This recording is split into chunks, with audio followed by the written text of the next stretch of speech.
Hi, welcome to Opera Snap. This is the second in an occasional series of videos debunking some myths about Wagner.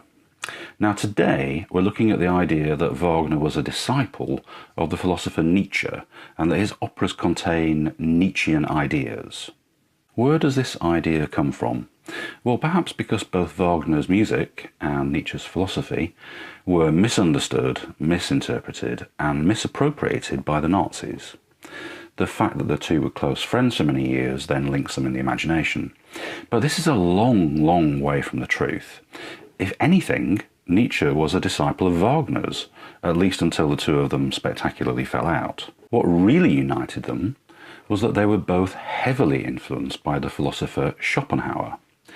If you want to see the influence of philosophy on Wagner, it's Schopenhauer you need to pay attention to. When they met in 1868, Nietzsche was a callow youth of 24, with no significant achievements behind him.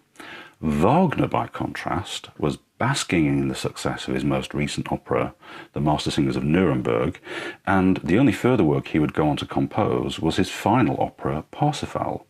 They certainly discussed philosophy, but it was Schopenhauer's philosophy which excited them both. So, who was Schopenhauer? Well, he's been dubbed the philosopher of pessimism.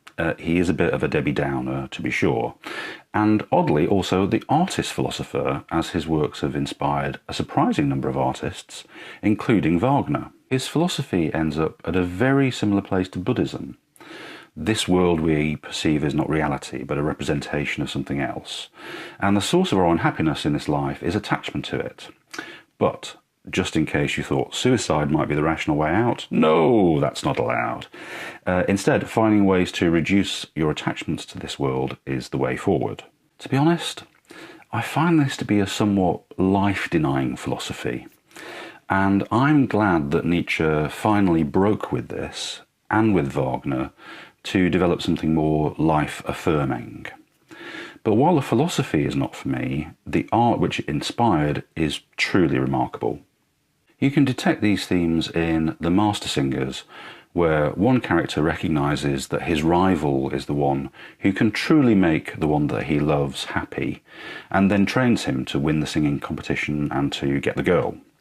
And in Tristan and Isolde, the lovers come to the conclusion that they cannot be happy in this life, and they hit on the idea of a Liebestod, a love death, where they can be united forever outside of this realm of existence.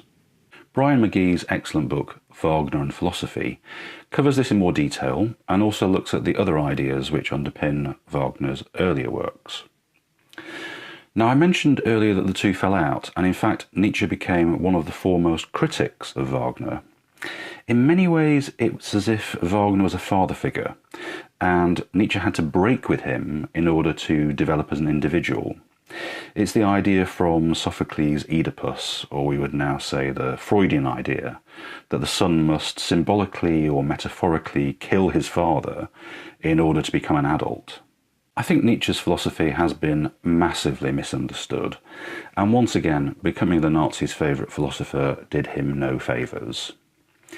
If you are open-minded though, I would recommend Living with Nietzsche by Robert C. Solomon as a thought-provoking introduction to the philosopher's mature thoughts. That's all for this week. Next week I plan to review the recent production of The Sicilian Vespers at the Royal Opera House, Covent Garden. I fear that might be an opera rant rather than opera snap, but hopefully I will have calmed down by then. Have a good week, and I will see you again next Sunday.